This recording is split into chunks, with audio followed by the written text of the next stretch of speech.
मेरी उम्र सिर्फ 3 साल थी जब मेरे पिताजी की मौत हुई। वही पिता जो चाहते थे कि मैं ऐसा इंसान बनूं जो हर बात के पीछे की असली वजह ढूंढे, ठीक उनकी तरह, जो खुद भी हर चीज़ को सोच समझ कर ही मानते थे।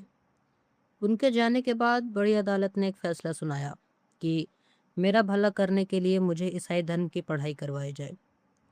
और आज इतने सालों के बाद मुझे लगता है कि उस अदालत को अपने इस फैसले पर ज़रूर पछतावा होगा, क्योंकि जिस नतीजे की उम्मीद उन्होंने की थी, मैं उसका उल्टा हूँ। आप शायद ये सोचेंगे कि ऐसे धार्मिक पढ़ाई का बंद हो जाना बड़े दुख की बात होगी।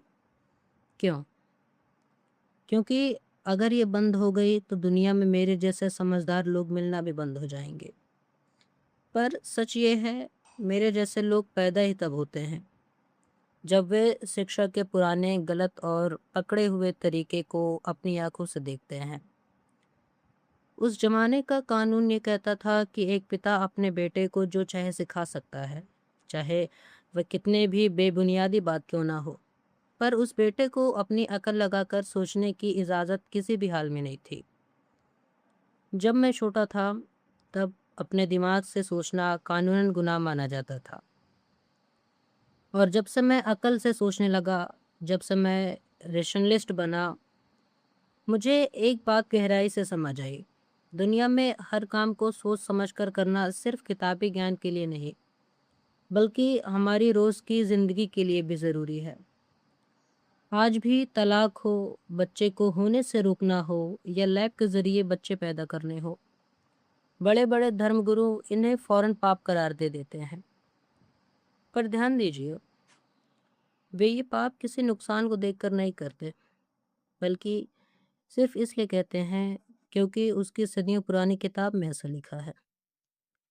वे ये कभी नहीं पूछते कि असल में इससे किसी का भला हो रहा है या बुरा। बस पुरानी लकीरों को पकड़ कर बैठ जाते हैं। और जब तक सरकारें भी यही मानती रहेंगी कि कोई काम सिर्फ इसलिए गलत है क्योंकि वह किसी किताब में लिखा है, तब तक दुनिया को मुझ जैसे रेशनलिस्ट लोगों की सख्त ज़रूरत बनी रहेगी। आपको शायद याद हो या ना याद हो, मैं एक बार अमेरिका में बड़ी मुसीबत में फंस गया था। मेरी गलती बस यही थी कि मैंने कह दिया, धार्मिक किताब में दी गई हर सलाह आज के ज़माने के हिसाब से सही नहीं है। और कुछ मामलों में हमें किताब से अलग हटकर भी सोचना चाहिए। बस इतना कहने पर वहाँ की अदालत ने फैसला सुना दिया कि किसी भी कॉलेज में पढ़ाने के लायक नहीं हूँ मैं। और यही भी वजह है जो मुझे पूरे यकीन के साथ ये मानने पर मजबूर करती है। आँख बंद करके यकीन करने से कहीं बेहतर है अपनी अकल का इस्तेमाल करना।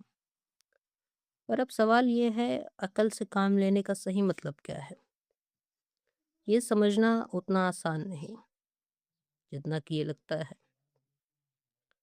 मेरी नज़र में इसका मतलब ये बिल्कुल नहीं कि आप धर्म की हर पुरानी बात को सिरे से खारिज कर दें। एक इंसान पूरी तरह तर्क से सोचने वाला तब भी हो सकता है जब वह किसी पुरानी बात को सही मानता हो। असली सवाल ये नहीं है कि आपकी राय क्या है। असली सवाल ये है कि आप उस राय तक पहुंचे कैसे। हम सिर्फ इतना मानते हैं कि सबसे ऊपर हमारी अपनी अकल होनी चाहिए। और अगर दिमाग लगाने के बाद आप किसी पुरानी मान्यता तक ही पहुंचते हैं, तब भी कोई बात नहीं। आप तब भी एक समझदार तर्कशील इंसान ही कहलाएंगे।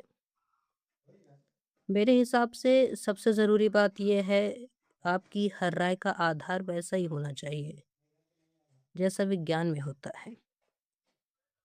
और इससे भी ज़रूरी बात, किसी भी चीज़ को लेकर ये कभी मत कहिए कि यही पत्थर की लकीर है, यही आखिरी सच है। हर बात को एक अंदाजे की तरह देखिए, जो कभी ज़्यादा सच के करीब होगा, कभी कम। इसी बात को लेकर ज़रूरत से ज़्यादा पक्का होना, यही असली नासमझी का निशानी है। और इसके उलट थोड़ी शंका बनाए रखना ही असली समझदारी की पहचान है। एक बात है जिसने मुझे हमेशा उलझन में डाला है। जब भी मैं किसी दूसरे देश में या किसी जेल जैसी जगह में जाता हूँ, तो लोग एक ही सवाल पूछते हैं, आपका धर्म क्या है? और मुझे आज तक ठीक से समझ में नहीं आया कि मैं इसका जवाब क्या दूँ। खुद को एग्नोस्टिक यानी अज्ञेयवादी कहूँ, जिसे पक्का पता नहीं, या एथीइस्ट यानी नास्तिक कहूँ, जो भगवान को मानता ही नहीं।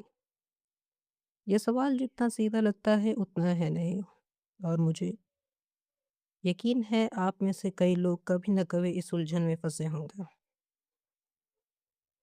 अगर मैं किसी गंभीर फिलोसफर के सामने खड़ा होकर जवाब दूं, तो मैं कहूँगा मुझे खुद को एग्नोस्टिक कहना चाहिए, क्योंकि सच ये है, मेरे पास आज तक कोई पक्का सबूत नहीं है जिससे मैं ये साबित कर सकूं कि भगवान का अस्तित्व ही नहीं है। पर अगर मुझे सड़क पर चलते किसी आम इंसान को अपनी बात समझानी हो, तो मैं सीधा कहूँगा मैं नास्तिक हूँ, मैं एथीस्ट हूँ। बात इतनी सीधी है जैसे मैं साबित नहीं कर सकता कि आज भगवान नहीं है। ठीक वैसे ही मैं ये भी साबित नहीं कर सकता कि ज्यूस या पोसाइडन जैसे पुराने यूनानी देवता नहीं हैं। आज हम में से कोई भी नहीं मानता कि वे देवता सच में कहीं रहते हैं। पर अगर आप बैठकर सड़क से ये साबित करने की कोशिश करें कि वे नहीं हैं, तो ये बेहद मुश्किल काम होगा। आपको ऐसा कोई सबूत नहीं मिलेगा जो उन्हें पूरी तरह गलत साबित कर दे। इसलिए पढ़े लिखे तर्कशील लोगों के बीच उन पुराने देवताओं को लेकर मैं ये कहूँगा, मुझे पक्का नहीं पता, मैं एग्नोस्टिक हूँ। पर रोज़मर्रा की बातचीत में हम सब बेधड़क कह देंगे, हम उन्हें नहीं मानते, हम एथीस्ट हैं। और ईसाई धर्म के भगवान को लेकर भी मेरा सोचने का तरीका बिल्कुल यही है। ईसाई भगवान के होने की संभावना उतनी ही है जितनी उन पुराने यूनानी देवताओं की। मैं पक्के सबूत के साथ ये दावा नहीं कर सकता कि भगवान या वो पुराने देवता सच में नहीं हैं। मुझे उनके अस्तित्व की संभावना इतनी ज़्यादा भी नहीं लगती कि उस पर बहुत दिमाग लगाया जाए। इसलिए जब भी मुझे कोई फॉर्म भरना होता है, मैं खुद को नास्तिक यानी एथीस्ट लिखता हूँ। हालांकि ये मेरे लिए हमेशा से एक उलझन रही है। कभी मैंने खुद को कुछ बताया, कभी कुछ, क्योंकि मेरे पास कोई एक तय नियम नहीं था जिससे मैं हमेशा एक ही फैसला ले पाता। जब हम ये मान लेते हैं कि कोई भी बात पूरी तरह पक्की नहीं होती, तो हमें ये भी मानना होगा कि कुछ बातें दूसरी बातों के मुकाबले सच के कहीं ज़्यादा करीब होती है। जैसे इस बात पर मुझे जितना यकीन है कि हम सब आज रात यहाँ एक साथ बैठे हैं, उतना यकीन इस बात पर बिल्कुल नहीं हो सकता कि कौन सी पॉलिटिकल पार्टी सही काम कर रही है। सच ये है कि हर बात के पक्केपन का अपना एक अलग स्तर होता है, और हमें इस फ़र्क पर बहुत ध्यान देना चाहिए। अगर हम ये ना करें, तो हम हर छोटी बड़ी बात पर शक करने लगेंगे, और जब हर बात पर ही शक होने लगे, तो उससे कोई ठोस नतीजा नहीं निकलता। ऐसी सोच खुद अपने आप को बेकार बना देती है। हमें हमेशा ये याद रखना चाहिए कि कुछ नतीजों के सच होने की संभावना दूसरों से कहीं ज़्यादा होती है।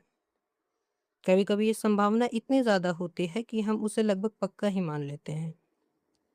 और जब बात किसी को सज़ा देने या सताने तक आ पहुंचे, तब हमें एक पल ज़रूर ठहर कर सोचना चाहिए। अगर आप किसी इंसान को सिर्फ इसलिए सज़ा देना चाहते हैं क्योंकि वह आपकी बात नहीं मानता, तो ज़रा रुकिए और सोचिए, हो सकता है वह सही हो। इसलिए किसी को ज़बरदस्ती अपनी बात मनवाने के लिए मजबूर करना पूरी तरह गलत है। एक उदाहरण लेते हैं। अगर कोई इंसान कहे कि धरती चपटी है, फ्लैट है, तो मुझे उसे अपनी बात कहने और फैलाने देने में कोई दिक्कत नहीं। हो सकता है वह सही हो, पर मुझे ऐसा बिल्कुल नहीं लगता। हम तो यही मानकर आगे बढ़ेंगे कि धरती गोल है, भले ही आखिर में हम गलत साबित हो जाएं। यही असली तरीका है। हर बात पर शक करने के बजाय हमें ये देखना चाहिए कि किसी बात के सच होने की संभावना आखिर कितनी है। और आज की दुनिया को बिल्कुल इसी सोच की ज़रूरत है। आज की दुनिया नई नई कट्टर मान्यताओं से भरी जा रही है। शायद पुरानी कट्टरताएं कम हो रही हैं, पर उनकी जगह नई और कहीं ज़्यादा अजीब मान्यताओं ने ले ली है। और सच तो ये है, ये नई कट्टर सोच, ये न्यू डॉगमा पुरानी वाले से भी कई ज़्यादा खतरनाक है। इस एपिसोड में बस इतना ही। हम फिर मिलेंगे एक नए एपिसोड में एक नए टॉपिक के साथ। मेरा नाम है सिद्धार्थ और आप सुन रहे थे तत्वरिन। धन्यवाद।